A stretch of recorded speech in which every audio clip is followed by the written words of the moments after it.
Uma boa tarde a todos, aos queridos irmãos, queridas irmãs.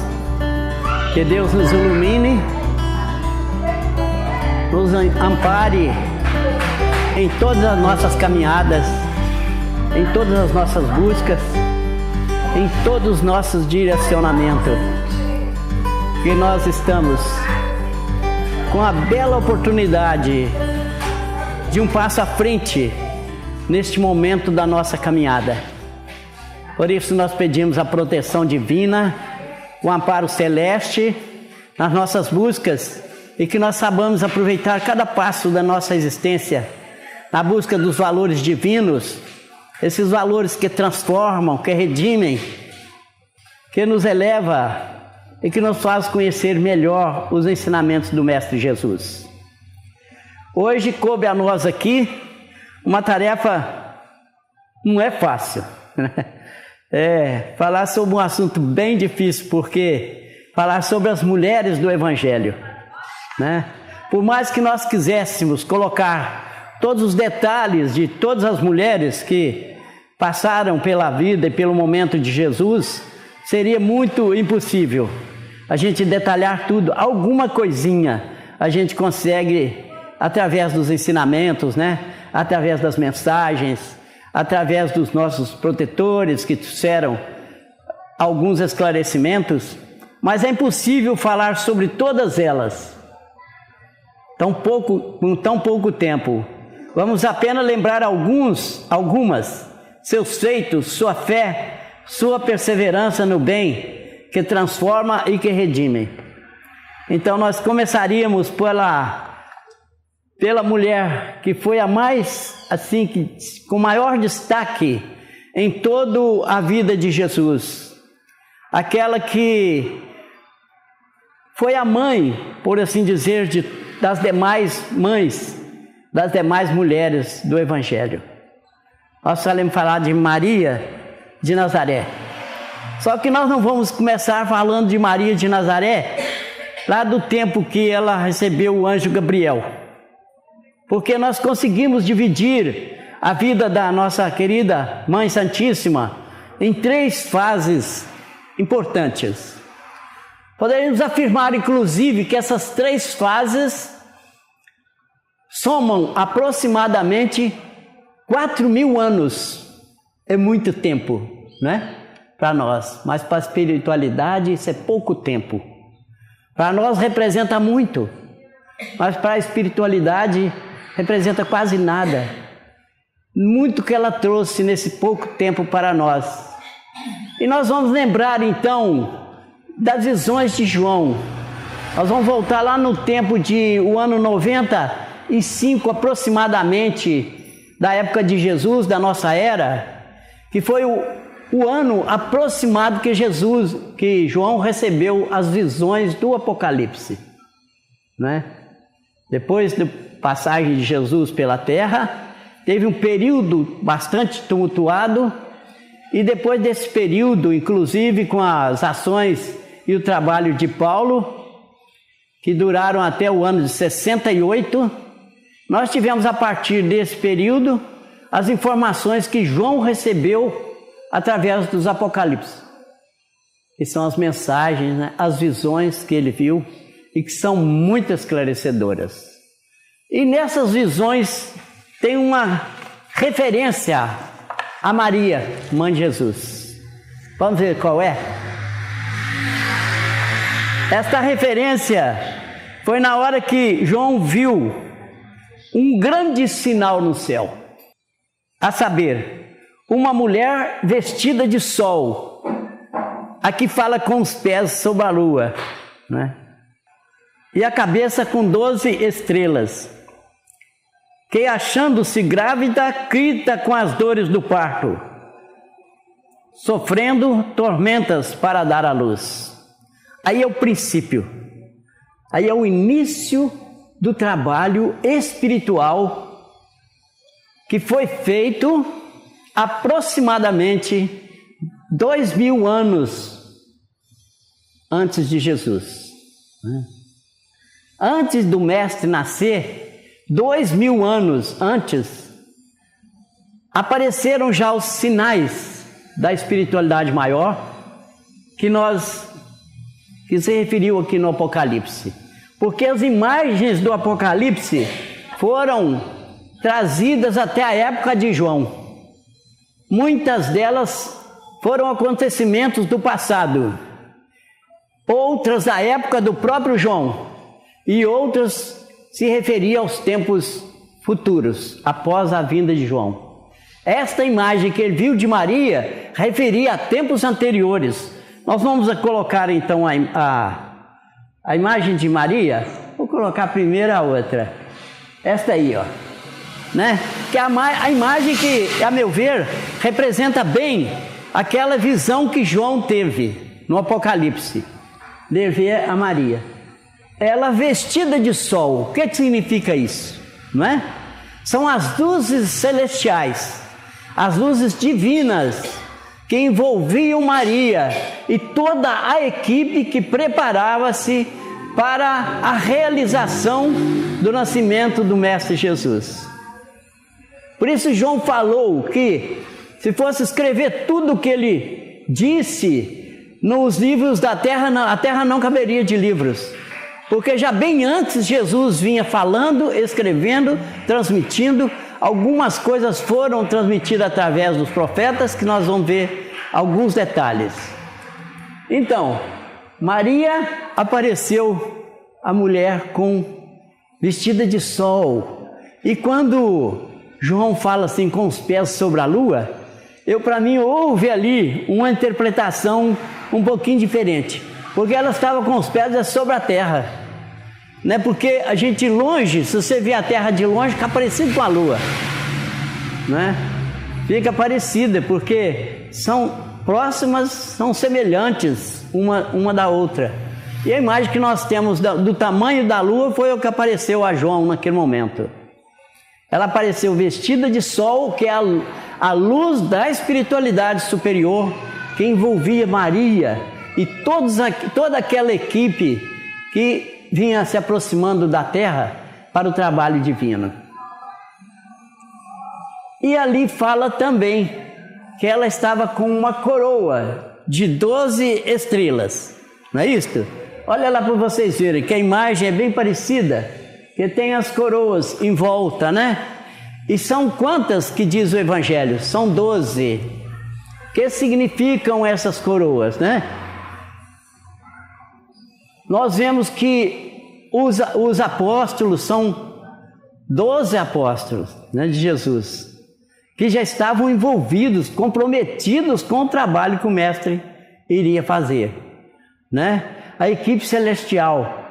Por outro lado, nós vemos, na época em que Jesus foi preso, quando Pedro, arrancando de sua espada, decepou a orelha de Malco, um dos soldados, em que Jesus repreendeu Pedro e recolocou a orelha do moço no lugar e falou com Pedro: Pedro, embanha a tua espada, porque com ela fere, com ela será ferido. E Jesus falou assim: se eu quisesse, eu teria aqui 12 legiões de anjos a meu favor. Precisaria mais? Não. 12 legiões de anjos, que eu acho que também representa essas 12 visões que João viu em volta da cabeça de Maria, né? Os sinais. Ele chamou de estrelas na cabeça. 12 estrelas, né? Temos também uma outra referência que nós vimos das tribos de Israel, né? Que também estavam envolvidas no mesmo processo da vinda de Jesus.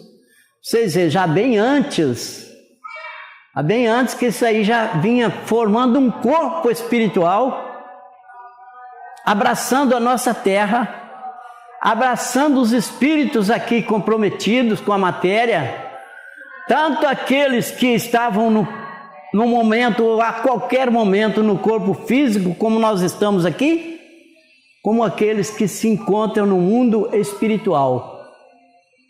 São os mesmos. as indas e vindas dos espíritos, né, no mesmo planeta, comprometido com as mesmas necessidades, né? Comprometidos com o bem, comprometidos com a sua transformação, comprometidos com a melhora, comprometidos com a nossa evolução, com a nossa conhecimento dos ensinamentos que Jesus veio trazer, comprometido com tudo isso. E nós vemos que nós dividimos essa parte de Maria em três. Uma delas, a primeira, é aquela que começou nesta visão, que começou lá na época de anos 2000 antes de Jesus, aproximadamente, viu gente? Pode ser 2.500, pode ser 3.500, pode ser 1.500, 1.800 na época de Abraão, né? Então nós não sabemos ao certo, é aproximadamente. Então ela começou naquela época, a primeira. E essa primeira fase da vida dela foi no mundo espiritual. A segunda fase de Maria foi aquela de quando Maria encarnou na terra. Teve seu encarne aqui na terra, cerca de 18 ou 20 anos antes do nascimento de Jesus, né?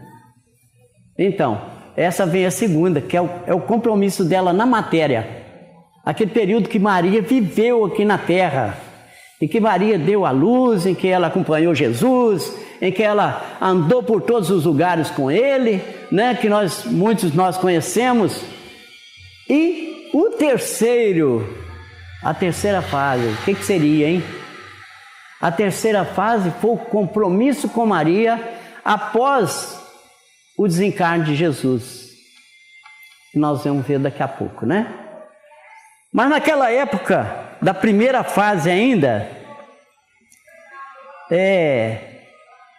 nós encontramos em Apocalipse 12, o grande sinal visto por João.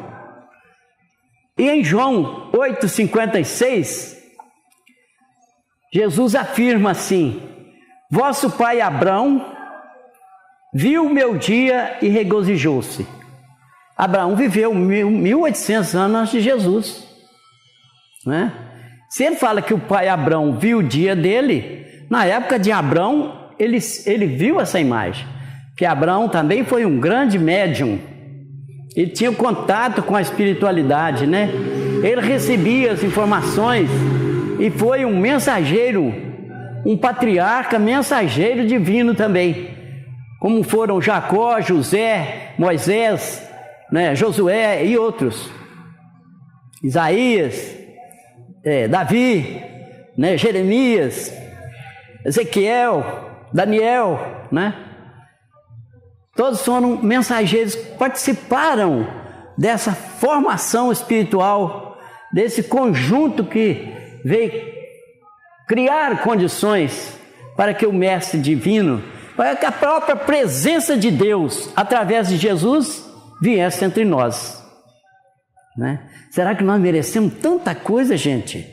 Né? Tanta luz, tanto brilho? Será que nós... É porque Deus acredita na gente, né? Sempre acreditou. Deus nunca nos abandona, nunca nos despreza, está sempre presente em nossas vidas. E Ele quer sempre o bem de cada um de nós, a todo instante. Deus é onisciente, onipresente, onipotente. Essas qualidades que nós atribuímos a Deus, né, são pouco por tudo que Ele é. Mas Ele está sempre ao nosso lado, nós podemos ter certeza, né? E neste momento estava sendo preparado o mundo espiritual, que envolve a terra, né? Que nós todos temos conhecimento dele, onde ficam as almas que por aqui passaram e por aqui ainda vão passar, e aquelas que estão aqui no momento, que um dia estarão lá também, né? E também a preparação do mundo terreno, da parte física, a parte material, para que a luz viesse entre nós. Em Isaías 7,14, ele também viu a vinda de Jesus e expressou como Emmanuel, a vinda de Emmanuel, né? Que realmente quer dizer Deus conosco. Então é a presença do próprio Deus através dos ensinamentos de Jesus, né? Depois nós vimos uma outra manifestação dessa presença, mas muito linda, muito linda. Está em Daniel 7:14. Daniel 7:14. O que aconteceu, né? O que aconteceu naquela época de Daniel? Daniel viveu no período do desterro da Babilônia. O desterro da Babilônia foi quando Nabucodonosor invadiu Judá e Jerusalém em 587, no ano 587 a.C., e fez uma devassa na região da Palestina, levando prisioneiros todos aqueles judeus que seguiam o Senhor dos Hebreus, né? Levando prisioneiros todos eles. E deixaram poucas gentes, alguns velhos e algumas crianças, algumas senhoras por ali, né? E foram levados para a Babilônia. Lá ficaram escravos durante 70 anos.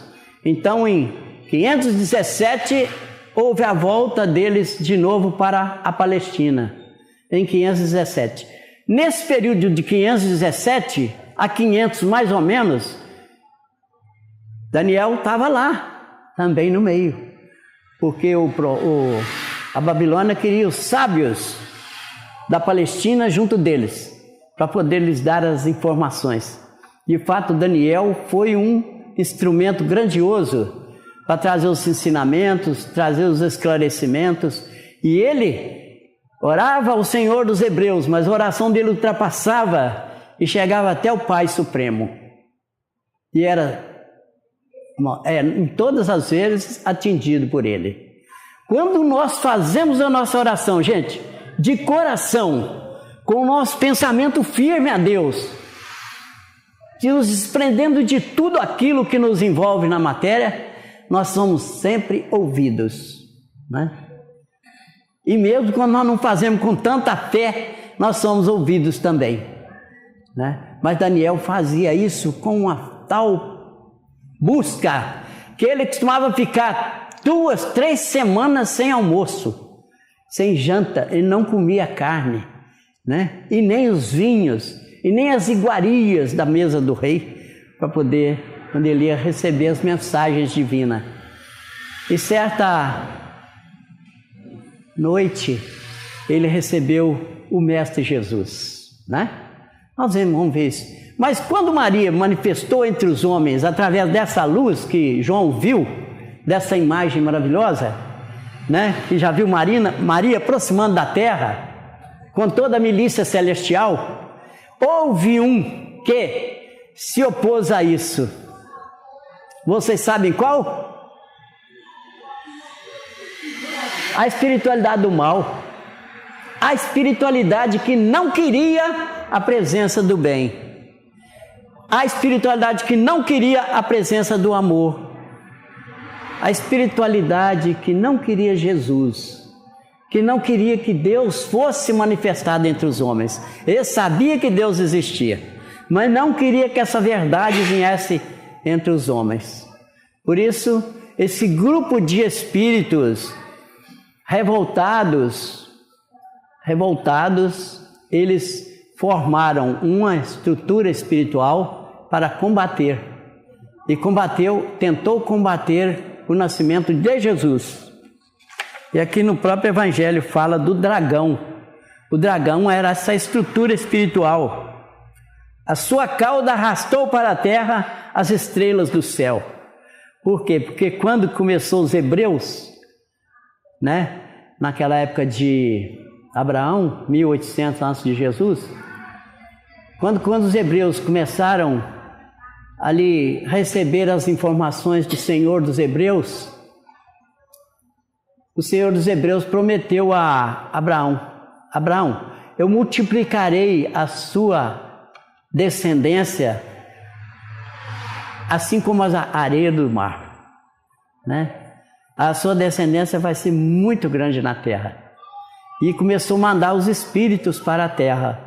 Os espíritos começaram a nascer no meio dos povos hebreus, né? A partir das 12 tribos de Israel. Mas isso foi influenciado pelo dragão também. Foi influenciado. Tinha várias frentes, né, que foram colocadas no mundo na época do politeísmo. Várias frentes que chegaram à Terra e manifestaram suas forças, manifestaram seus poderes, manifestaram ao mundo físico que existe um mundo espiritual e que existe gente nele. Manifestou isso. Porque criaram-se deuses em todos os lugares, né? Em vários pontos da terra, principalmente naquela região, lá na Babilônia, no Egito, entre os hebreus, entre os cananeus, entre os da Babilônia. Então haviam pelo menos 7 grupos espirituais que comunicavam com as pessoas. E eles comunicavam com as pessoas, ajudando as pessoas. Falaram, nós vamos ajudar para eles acreditar na gente. E acreditavam. Aí eles falavam sobre as guerras. Falavam assim, não. Aí eles davam informações para eles sobre o seu adversário, se ele estava bem armado, se ele estava bem, com muita gente, com muitos soldados, né? Com muitas carruagens, como é que eles estavam. E se aquele povo iria ganhar a guerra ou não, olha para vocês verem. Então essas informações eram passadas. Em troca disso, eles faziam os holocaustos a essas entidades. Porque através da morte de milhares de seres, eles tinham energias, absorviam essas energias para se comunicarem, para agirem, para trabalharem no mundo espiritual sobre a matéria.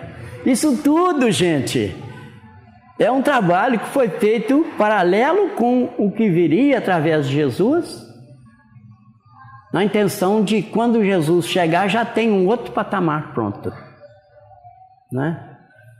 E foi isso que aconteceu. Só que a espiritualidade já sabia de tudo isso, né? E ela aproveitou esses momentos, aproveitou essas comunicações para mandar os primeiros 10 mandamentos.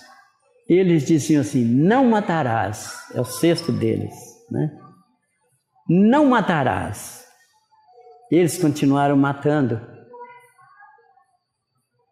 Então, quando foi nessa época de Daniel, no ano 520 aproximadamente, Daniel foi reunido esse povo todinho. Olha para vocês verem, a espiritualidade todinha que estava na terra. Os deuses, o politeísmo, foi reunido todo numa assembleia espiritual. Todos eles. Ali fala os detalhes, nesse capítulo 7 de Daniel, cada um representado por um animal, por um bicho, né? E dava os detalhes de cada um. E ali foi tirado, naquele momento, o poder daqueles deuses. Foi tirado. Mas não foi Jesus que tirou não, viu gente? Apareceu um anjo, um espírito de grande luminosidade, de grande poder. Ele chegou a abrir os livros, e outros livros. Instalou-se como é que fala? Um lugar que o rei senta, um trono, né? É o trono. E ali esse espírito sentou-se e foi ler os livros. E falou com eles, findou, acabou o tempo que foi dado para vocês comunicarem com a terra. Qual era esse tempo? Lá no Apocalipse fala 1260 anos. E veio justamente de 1760, da época que Abraão começou, até o ano 500 de Jesus. Porque Abraão nasceu em 1860, gente. Mas só com 1760 é que ele começou a atividade dele, já com 100 anos. Foi quando nasceu o filho dele. Não é o primeiro. Então, aí foi reunido todos ali para dar notícia. Os poderes de vocês acabaram. Vocês não vão poder mais comunicar com a terra. Vocês agora vão ter que parar para ouvir. Vocês vão ter que assistir agora. Vocês vão ter que ir para a terra para poder presenciar a vinda da maior luz que já abaixou sobre esse planeta. Aí vem o sexto selo do Apocalipse. E as estrelas caíram do céu, como o figo cai da figueira quando a figueira é balançada. E aqueles espíritos vieram para a terra, para assistir Jesus. Uns ficou na Palestina, outros já foram aprisionados, outros foram para outros lugares, uns para o deserto, outros não se sabe aonde, mas eles estavam recebendo as mensagens de Jesus, E Daniel viu uma nuvem, e nesta nuvem o Filho do Homem. Ele fala que viu o Filho do Homem vindo numa nuvem. E fizeram com que ele se aproximasse daquele que estava lendo os livros, aquele que estava sentado no trono. E ele falou com Jesus.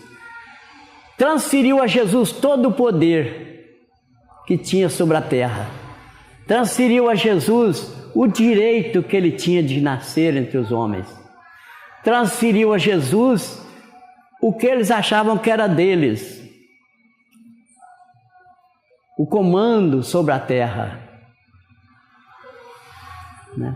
Mas aí a gente fala assim, mas então, Jesus não tinha isso desde o princípio, Não, Jesus tinha. Desde o princípio da formação da terra, que Jesus já tinha essa autoridade, Só que Jesus não veio transgredir a lei. Ele mesmo explica, eu não vim transgredir a lei, e sim cumprir.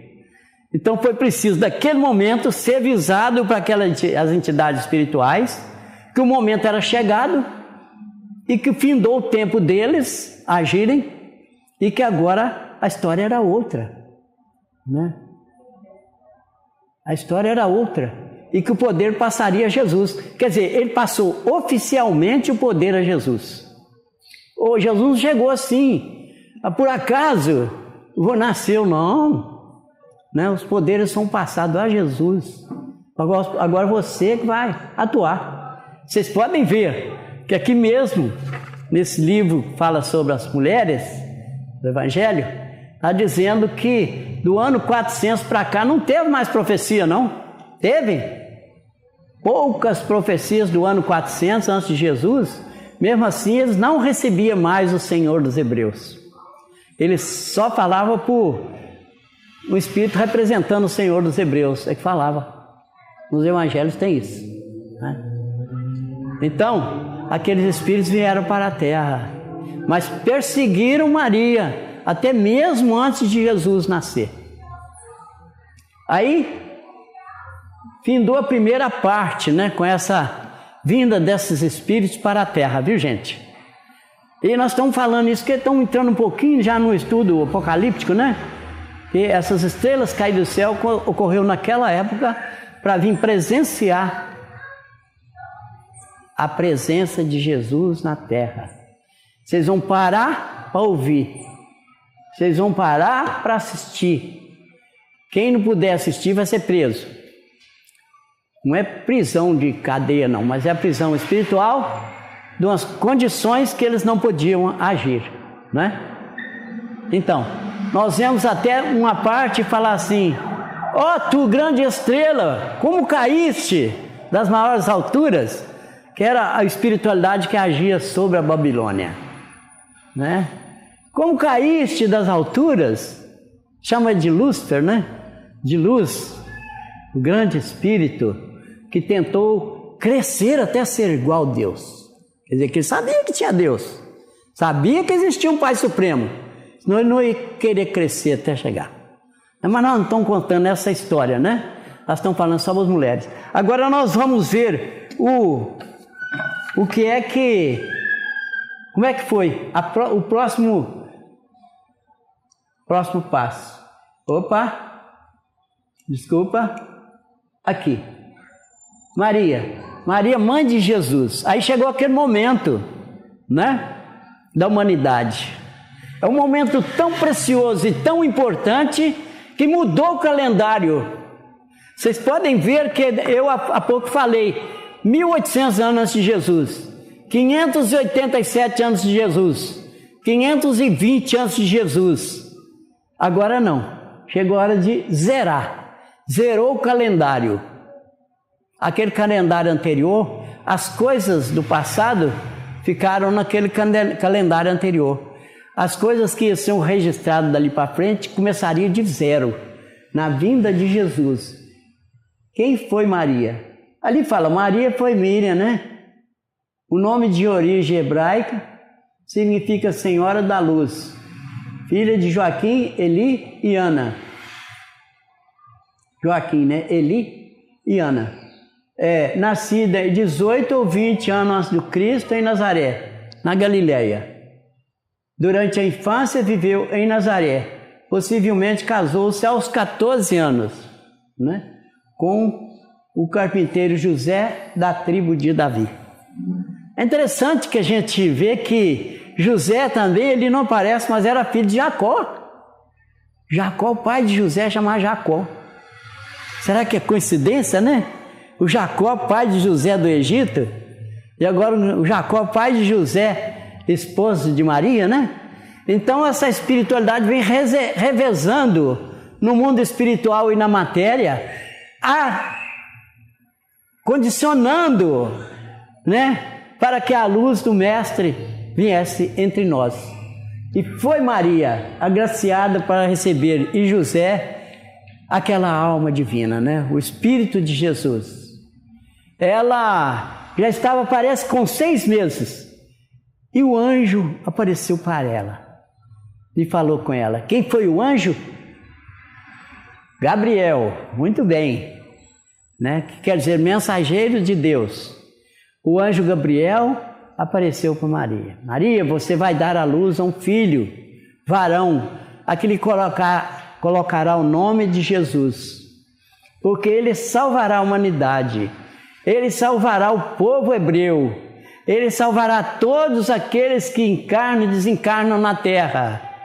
Ele estará entre os homens trazendo a mensagem de Deus, trazendo a luz divina e trazendo a maneira pela qual nós conseguimos alcançar o reino de Deus em nossos corações, né? Talvez ele não tenha falado todas as palavras, mas o significado da palavra dele foi essa, né? O anjo Gabriel. Aí Maria falou, mas eu nunca tive com ninguém, com homem algum, né? Como que eu vou ter um filho? Então ela falou, isso é obra do Espírito Santo. É obra do Espírito Santo. Você pode ficar tranquila, porque o Espírito Santo está trabalhando. E José compreendeu tudo isto.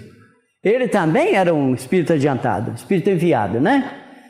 Então, aí o cântico de Maria, né? O cântico de Maria foi: então disse Maria, a minha alma engrandece no Senhor, e o meu espírito se alegra em Deus, meu Salvador, porque contemplou na humildade da sua serva, pois desde agora todas as gerações me considerarão bem-aventurada. A Maria, olha para vocês verem, já deu aqui um recado. Da agora em diante, todas as gerações me considerarão bem-aventurada. Esse texto aqui está em Lucas. Lucas 1, 46. Está em primeiras palavras de Lucas. E Lucas recebeu essas informações da própria Maria, porque foi ela quem instruiu Lucas, não é isso? Então, aí Jesus nasceu. Jesus nasceu e teve. E Maria, cumprindo a sua missão, acompanhou Jesus. Acompanhou Jesus durante o tempo todo da sua vida.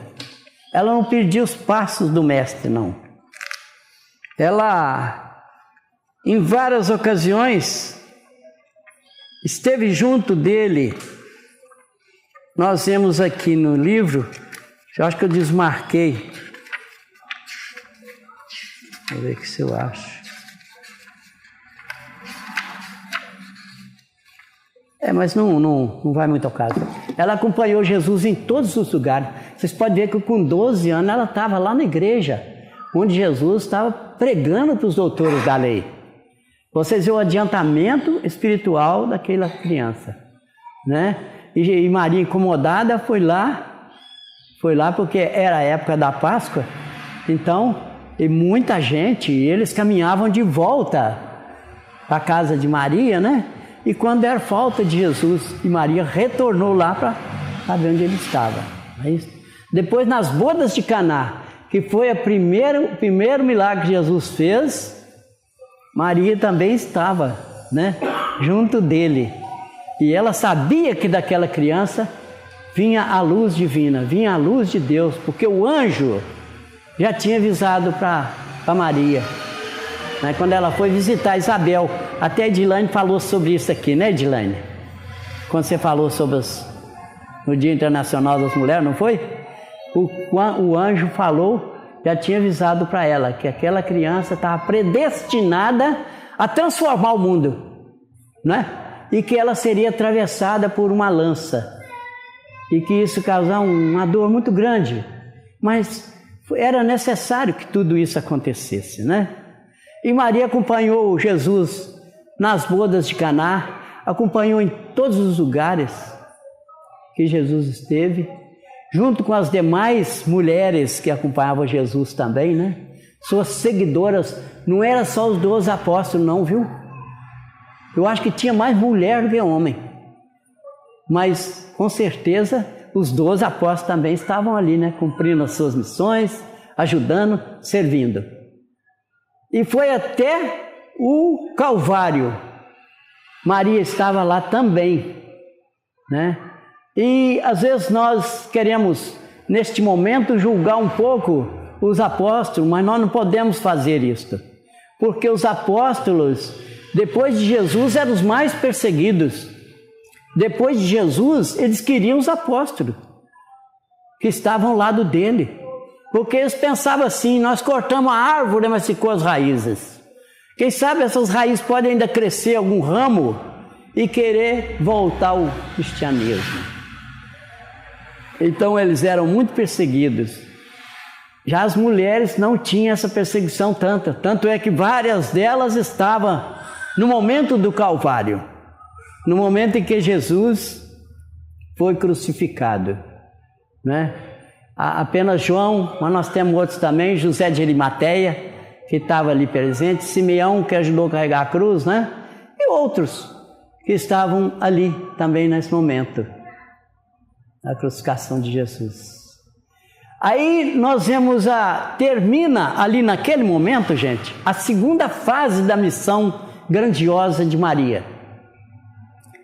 Aí vai começar a terceira fase da missão de Maria. Aqui no próprio Apocalipse fala que ela fugiu para o deserto. O Senhor foi crucificado e voltou ao seio do Pai. Maria fugiu para o deserto e o dragão continuou perseguindo Maria pela terra. Continuou. Ele pensou assim: nós não podemos fazer nada com o mestre, né? Vamos procurar fazer com Maria, que é a mãe dele, e com os seus seguidores. Essa foi o pensamento do dragão, que já estava na terra. O dragão são as próprias pessoas maldosas, mas aquelas pessoas que não querem o bem, que só querem o mal, né? Que não quer que o bem floresça entre os homens, viu? Que transforme, não. Ele quer continuar naquela mesmice, né? Eles querem continuar no atraso, conviver com a ignorância. Então, naquele momento, Maria foi levada ao deserto. Aqui tem uma palavra bonita que fala que ela foi levada nas duas asas da grande águia. Aí a gente fica imaginando o que seria, né, esse deserto. Ele também tem dois sentidos. Tem dois sentidos o deserto que Maria foi levado depois da morte de Jesus. O primeiro deles foi ela mesma, fisicamente, que fugiu para uma terra distante, né? E ela foi morar numa praia próximo ao mar Egeu, né? Não era à toa também não. Ela tinha a missão dela, continuou ali. Continuou ali. E Maria já estava... Olha, Maria viveu bem. Porque vocês veem que no ano 68, em que Paulo foi degolado, né? Em Roma. Acho que foi isso mesmo. Se não foi, vocês me perdoem. Mas é próximo deste ano. Do ano 65 a 68. Né? Maria foi ver Paulo. Na última viagem de Paulo, que é a terceira viagem missionária de Paulo, Maria esteve lá na praia, numa das ilhas ali do mar Egeu, visitando Paulo. Não foi só ela não. João estava aprisionado na ilha de Patmos, e como ele gozava de uma liberdade grande pelo seu comportamento, pelas suas buscas, pelos os seus ensinamentos, porque João não parou de ensinar, de pregar o evangelho. Mesmo estando preso, ele reunia seu grupo e fazia suas pregações e orava junto com eles. Eles foram todos lá ver Paulo, a despedida, né? Porque Paulo foi a última vez que ele passou por ali. Então, esse ano, se ela nasceu em 18 a 20 antes de Jesus, e ali já era o ano 68, depois do Cristo, né? Então, Maria já estava com quase 90 anos. Olha para vocês verem, gente, aquela época a pessoa vivia menos. Nós não tínhamos ainda os compromissos que nós temos hoje, né? Da pressão, da glicose, disso, daquilo. Não tinha naquela época. Claro, foi descoberto há pouco tempo, né? Cada época, cada coisa vem na hora certa. Então, naquela época, o sujeito vivia muito menos. O cara vivia 50, 60 anos, né? Tanto é que a média de cada geração era 43 anos. Tem uns autores que falam em 45 anos. Quando eles falam assim, 14 gerações, né? Igual o autor fala aqui, que teve do desterro até a época de Jesus, são isso, 45 anos vezes 14, e vai dar aproximadamente 600 anos de Jesus. De Davi até o desterro, 14 gerações, e de Abraão até Davi, mais 14 gerações, né? Então, as gerações não viviam muito, não. E Maria já tinha ali por volta dos seus quase 90 anos também. Como João, que já tinha 95 anos, quando ele terminou de escrever, anotar, né, as passagens do Apocalipse. Então Maria recebeu uma segunda missão que eu vou falar para vocês. Jesus, quando foi naquele momento que ele mandou os apóstolos reunir e colocar a Santa Ceia, ele fez um simbolismo naquele momento. E ele pegou o pão, partiu o pão, entregou para todos, ele mesmo, e falou: esse pão representa o meu corpo. Aí ele pegou o vinho, encheu os copos de vinho e deu a cada um e falou: este vinho representa o meu sangue. O sangue da nova aliança em favor de muitos. Marcos fala em favor de muitos. Tem outros evangelhos que falam para a salvação de muitos. Mas eu prefiro a tradução de Marcos. Em favor de muitos. Quer dizer, ele estava demonstrando ali, Jesus, antes de ser preso, que a missão dele continuaria, né? Que aquilo ali representava uma nova aliança. Ele falou isso lá em Marcos. representa uma nova aliança que vai ser construída em favor de muitos. O que é essa nova aliança, né? E nós ficamos pensando, o que seria essa nova aliança? Aí fomos descobrir que depois, nessas revelações do Apocalipse, já no ano 95, a gente vê que haveria a construção de uma nova constituição material para conduzir os ensinamentos de Jesus. Aí nós vemos que foi feito uma união de diversos segmentos religiosos da época, viu, gente? Inclusive de Roma, e ali da Palestina, e do judaísmo, e de outros seguidores, reuniram todos naquelas 7 igrejas, né, da Ásia Menor, ali onde estavam aprisionados vários discípulos muito rebeldes, inclusive Satanás, né, que cita aqui no Apocalipse, aqueles espíritos perversos estavam ali para poder ouvir os ensinamentos de Jesus. O espírito escuta de longe, né? O poder de Jesus chega até os fins da terra. Ele falou uma hora que a minha vinda é como um relâmpago. Então, ele envolve a terra todinha. E essa nova aliança, eu tenho quase certeza que é a união entre o cristianismo e o judaísmo. Porque o próprio Jesus afirma, do judaísmo sairá a salvação. E essa nova aliança constituiu nada mais, nada menos que a Igreja Católica. Olha para vocês verem. A Igreja Católica foi a nova aliança. Porque o Senhor dos Hebreus, que comandava os hebreus, né, que era o judaísmo, não aceitava Jesus, não. Precisou dele morrer na cruz. Precisou do Cristo ir para a cruz para eles falar, o sangue dele é que vai nos salvar. A cruz é que é o principal da salvação. Eles não pegaram pelos ensinamentos, mas pegaram pelos fatos. E esses fatos vêm confirmar a previsão de Jesus da nova aliança. Por quê? Teria que fazer uma nova aliança? Sim. Os apóstolos também eram passageiros, né? Todos eles morreram. Eles não ficavam ali eternamente para pregar, não.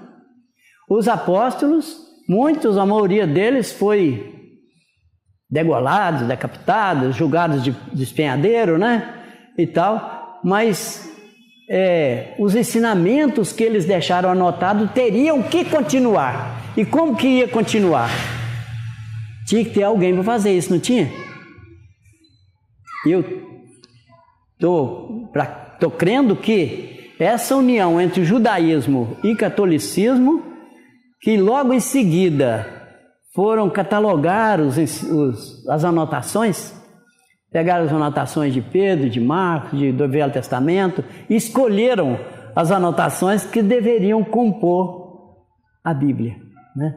Isso foi feito uma boa parte em Alexandria, que era o centro cultural daquela época, né?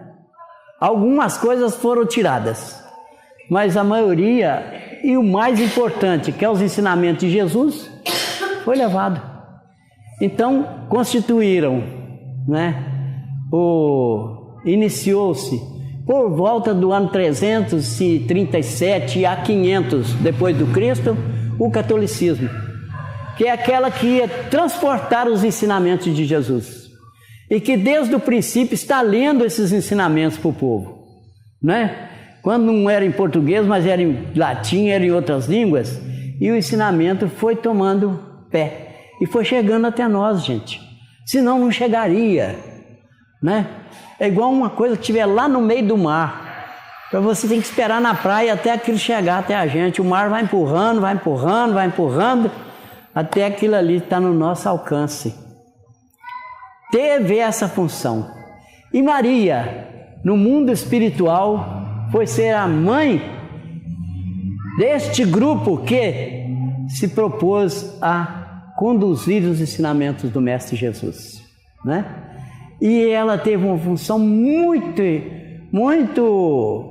de grande destaque, porque desde o princípio também que o catolicismo foi muito rígido, porque ele herdou mais das coisas do judaísmo, da lei rígida, do que dos próprias transformação através dos ensinos do mestre.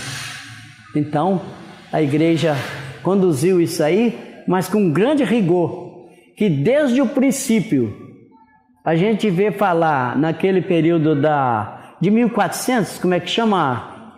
A Inquisição, né? Mas eu estava consultando, a Inquisição ela foi instalada desde quando começou o catolicismo. Lá fala até que na Espanha foram 35 mil pessoas que morreram até o ano 1000, né? O ano 1000 depois de Jesus, você vê que estava bem perto ainda, né? Por quê? Porque os hereges era aquele que entrava na igreja e depois falava, não, esse aqui não estou gostando muito, eu vou passar para outra. Eles iam atrás daquele herege e ele tinha que pagar. E a maioria das vezes pagava com a própria vida, né? Então, mas foi através desse canal, né, que os ensinamentos do Cristo chegaram até o ano 1500. Em 1500 houve uma revolução grande, e nesta revolução, em 516, né, foi previsto que o Senhor nasceria dali a 300 anos. Exatamente o nascimento do Espiritismo, né? Aqui no Livro dos Espíritos, o próprio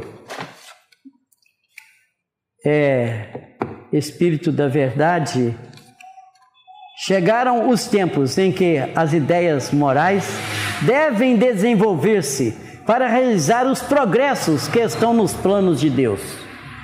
Os progressos do plano de Deus não deixou de existir em hora nenhuma. Elas devem trilhar os mesmos caminhos que os ideais de liberdade percorreram e que são suas antecessoras, mas não se deve acreditar que esse desenvolvimento se fará sem lutas. Sem lutas. Não, elas são necessárias para chegar à maturidade.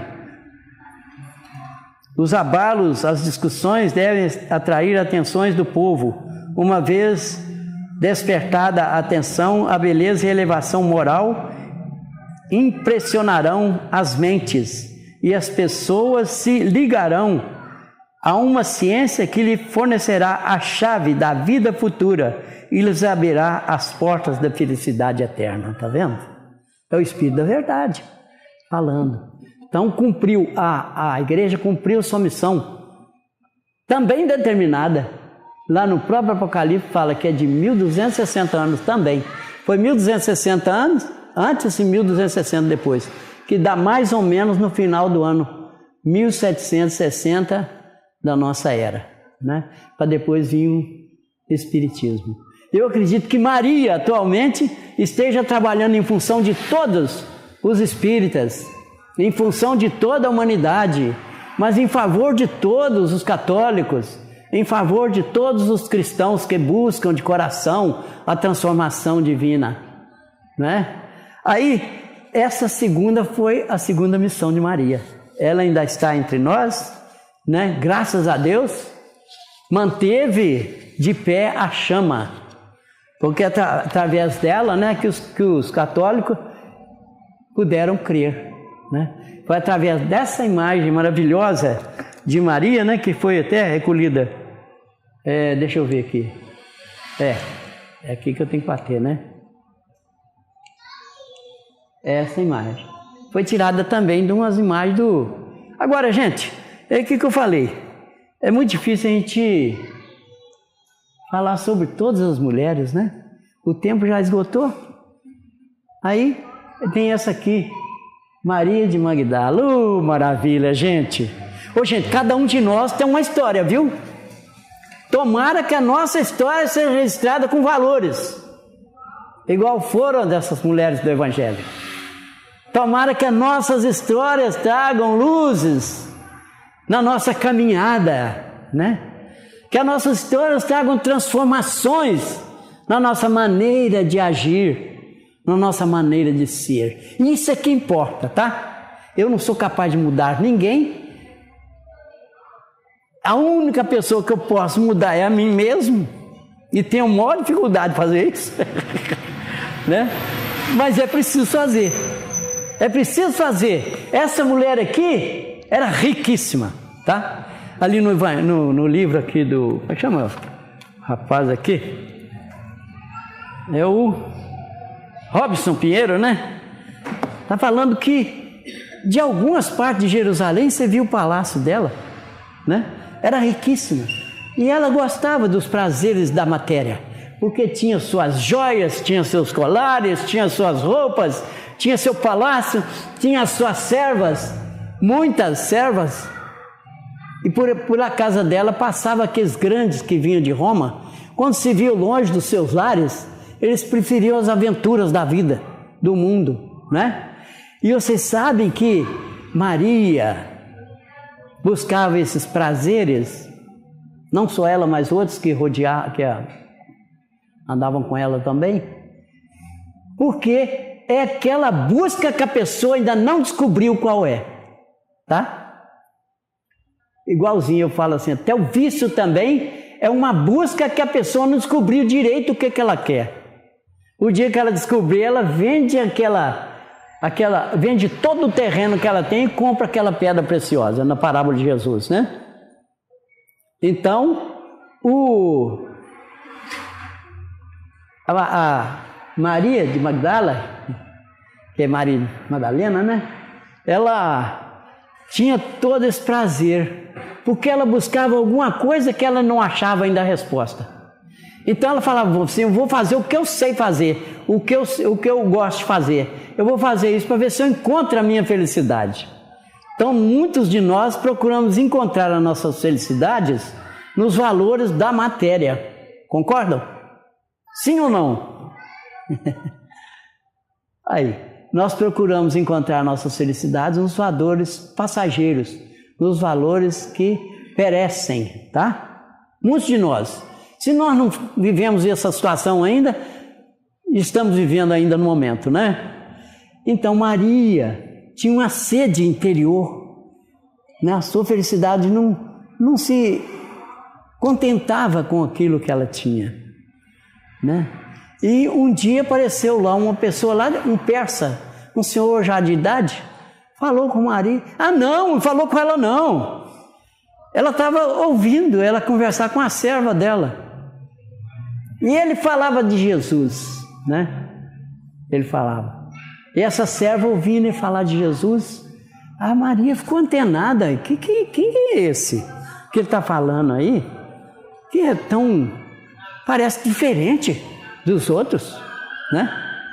Aí pediu a serva para fazer com que a pessoa se entrasse, só para você ver. E a pessoa entrou, ela, não, também quer saber. Eles falavam baixinho com medo de Maria escutar, que ela podia repreender a serva, né?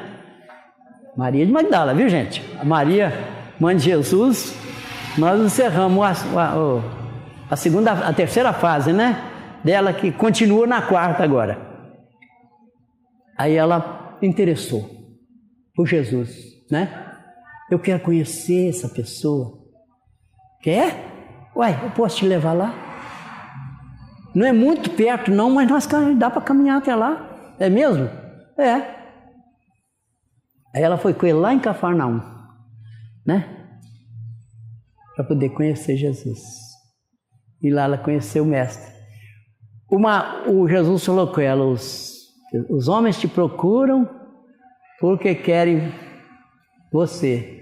Eu quero o seu amor. Eu te amo, Maria. Olha para você ver, é diferente, né? Eu quero você porque você é rica. Não. Eu quero você porque você é bonita. Também não, né? Eu não quero você porque você tem os colares, que esse brinco grandão, todo cheio de enfeite. Eu quero você porque eu amo você. É o que Jesus fala com cada um de nós. Ele nos quer porque Ele nos ama. Ele quer a nossa melhora. Ele quer que em vez desses valores supérfluos da matéria brilhem em nós, que brilhe a nossa luz, aquela nossa luz interior. né? E Maria ali não largou mais Jesus, viu, gente? E a história diz que ela foi... Vamos passar aqui mais um? Vamos ver se vai dar. Como é que é? Olha lá. Foi a primeira que viu Jesus depois que ele saiu lá do túmulo, não é? Ele falou assim, então podia ter chamado João, que era o discípulo amado, né? Para ver Jesus. Ou podia ter chamado a própria mãe de Jesus. Ou podia ter chamado Mateus, Marcos, Lucas, né? Um dos apóstolos dele. Maria. Não foi porque Jesus chamou, não. Ela foi lá. É isso que nós devemos fazer, gente. Devemos ir a Jesus. Nós não temos que parar, esperar, sentar e falar, Jesus vem a mim, não. Eu tenho que ir a Ele. Eu vou com Ele através dos meus atos, das minhas atitudes, do meu deslocamento. Maria deslocou-se no primeiro dia, que era o terceiro domingo, o primeiro dia da semana, que era o domingo, terceiro dia depois, ela falou assim, eu vou lá na sepultura levar umas flores, porque eles tinham uma coisa de levar as flores e perfume para o corpo, entendeu? Para o corpo, manter o corpo cheiroso, não é da pessoa que morria. Olha as flores no chão, né? Tá vendo uma cabacinha? Era perfume, né, que ela levava para o mestre.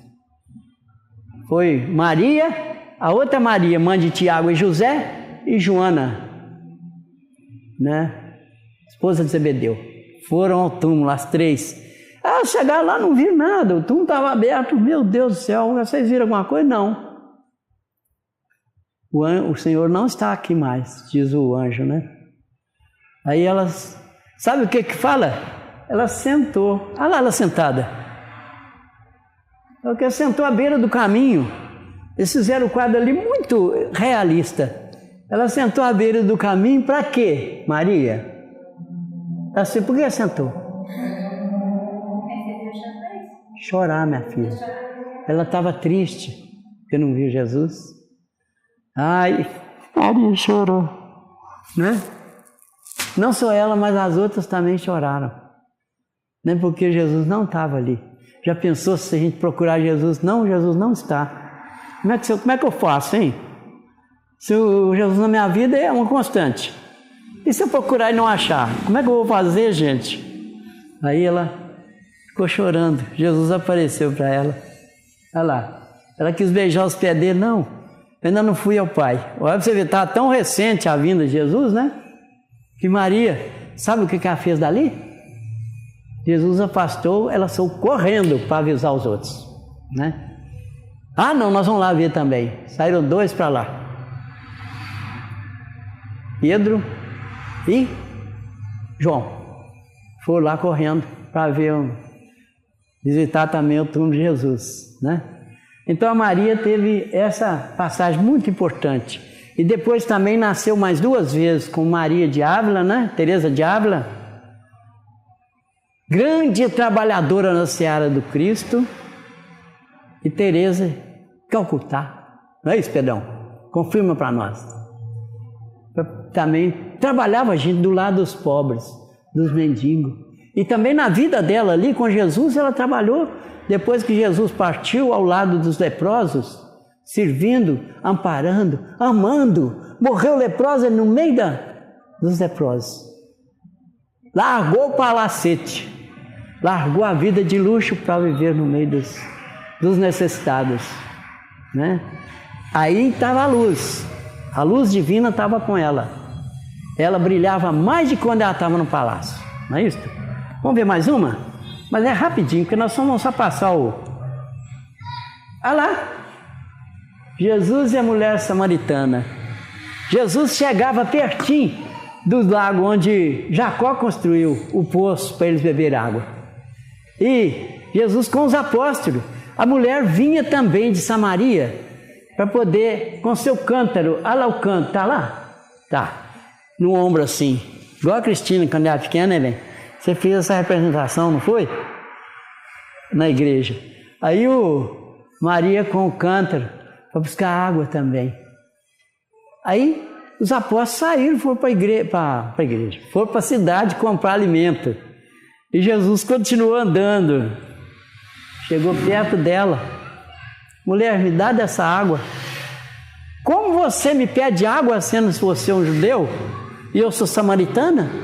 Nós nem conversamos com o outro. Samaritano, o judeu nem gosta de olhar para o lado do samaritano. Aí Jesus pegou e falou com ela: se eu te der da água que eu tenho, você nunca mais terá sede. Ah, Senhor, eu quero beber dessa água. Quer? Então vai lá, chama seu esposo. Eu vou passar água para vocês dois, porque vocês bebem junto, né? Aí ela ficou em dúvida.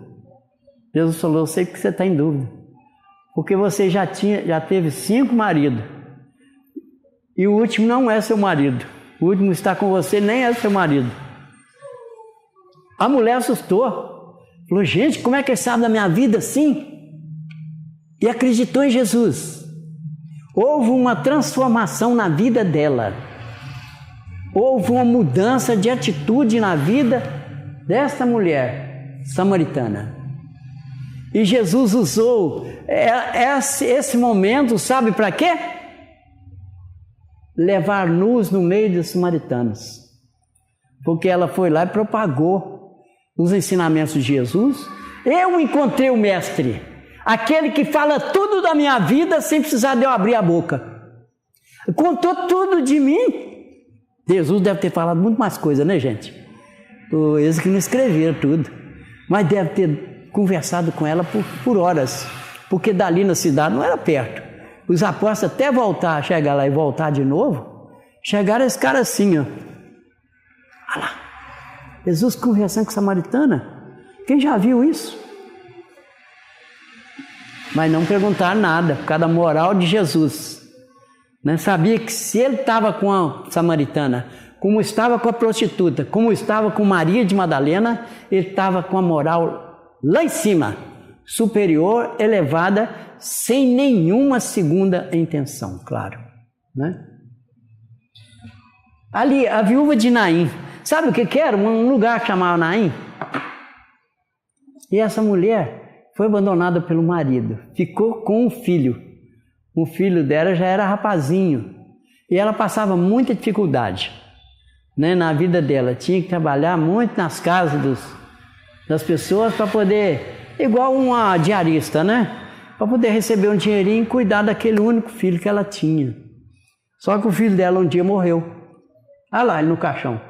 Só que ele está sentado no caixão, não tá? Todo mundo carregando ele para enterrar, lá ele sentado. E ela já tinha ouvido falar em Jesus. Ela falou: ah, se Jesus estivesse aqui, meu filho não precisaria ter morrido.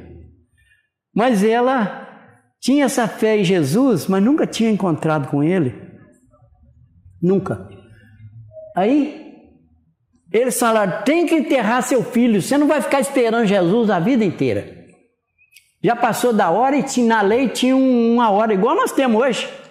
Você tem tantas horas para enterrar, ué. Né? Por respeito até mesmo àquele que faleceu, com respeito a ele, você tem que sepultar dignamente ali, né? Aí, então vamos, né? A turba, né? Que fala, pegou o corpo, olha lá, se carregando ali, 2 ali na frente ali, segurando um pau, e o corpo estava lá, nem tampa não tinha o caixão. Aí tá levando. Quando ela viu uma multidão vindo de lá para cá, era Jesus. Ele mandou parar, aproximou-se, olha lá, pôs a mão e orou. E o menino sentou no lugar onde ele estava carregando e conversou, falou. Você vê? Aí Jesus falou assim: olha como Jesus é sincero, gente. Ele podia ter falado assim: não, ele já estava morto já. Eu fiz ele ressuscitar, né? Falou: não. O espírito dele não tinha desligado do corpo ainda. O espírito ainda estava preso no corpo, porque o menino sofria de epilepsia. A epilepsia dá um acesso, a pessoa volta depois, né? Ela baba, ela remexe, ela retorce, mas ela volta, né? E o menino não voltava. Não voltava. Mas o poder divino é maior. Aquilo ali também foi para uma lição. É outra, né? Olha para você ver, Maria. Primeiro foi a prostituta, foi a moça lá, ó, samaritana, né? Depois a Maria de Magdala, aqui. E depois, depois essa viúva de Naim, né? A mulher desamparada, né? Que Jesus conseguiu transformar.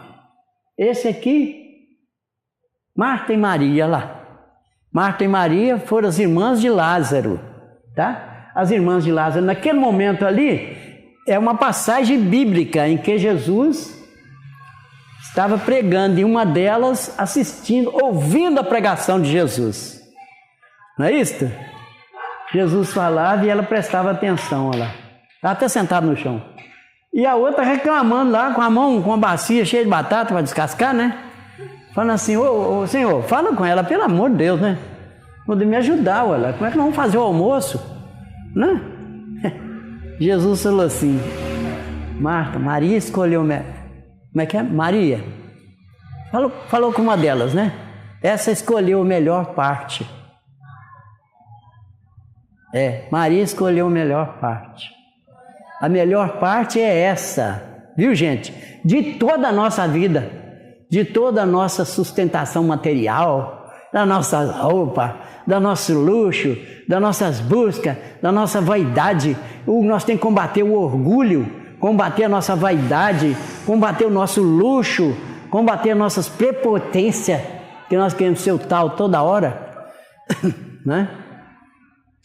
Para poder ouvir os ensinamentos do Mestre e absorver os ensinamentos dele em nossas vidas. Aí sim nós estamos aproveitando a melhor parte, né? A melhor parte desses ensinamentos, né? Que o Mestre Jesus veio nos trazer. Vamos passar mais um. Ali foi Lázaro saindo do túmulo, tá? Também é Marta e Maria, que não acreditavam que Jesus não pudesse ressuscitar Lázaro, porque lá já tinha morrido, tinha 4 dias, gente. Esse aí estava difícil, não estava? 4 dias, já estava até fedendo. A história conta que ele estava mal cheiroso, né? Talvez tinha que levar uns perfumes lá, né? Perfumar ele. Aí Jesus chegou, tem uma parte importantíssima. Sabe o que é? Jesus aproximou do túmulo e olhou para o céu. O Evangelho fala isso. Ele olhou para o céu, estremeceu em si. Tem essa palavra lá. Para depois ele aplicar os fluidos regeneradores em Lázaro, né? E Lázaro estava amarrado lá dentro, né? Já todo envolto naqueles panos, que eles punham em volta. Vocês não viram o filho de Naim ali? Da viúva de Naim, né? Todo envolto naqueles panos brancos. O Lázaro estava lá. Aí Jesus estremeceu em si porque buscou no Pai energias suficientes, além das dele, né? Estremeceu em si, deve ter recebido a ajuda espiritual de mais entidades do grupo dele, tá? Que são as entidades espirituais que nos dão assistência, e determinou que o Lázaro saísse. Eles abriram a porta ao Lázaro lá, né? Feliz da vida, porque tiraram a pedra e eles saíram, né? Jesus quer isso de cada um de nós. No túmulo da nossa ignorância, Jesus quer sempre abrir a porta, estremecer a nossa frente, né? E falar, venha, né? E nós saímos do nosso túmulo, da nossa ignorância material, né? Quer que nós enxerguemos a luz. Olha como é que estava claro lá fora, na presença de Jesus, né? E foi o que Lázaro fez. E o que é o que o Cristo espera de cada um de nós? Que nós saímos do nosso túmulo da ignorância, que nós saímos do nosso túmulo material, que nós vejamos a luz divina, que nós participemos dela e que abracemos esta causa. Com o quê? amor. Palavra-chave, né? Palavra-chave. Se fizermos isso, sair do túmulo, sair daquilo e não tiver amor, Paulo falou, nada adianta. É igual o sino que retine. Só tem barulho, mas não tem amor. É o símbolo, né? Que retine. E não tem amor.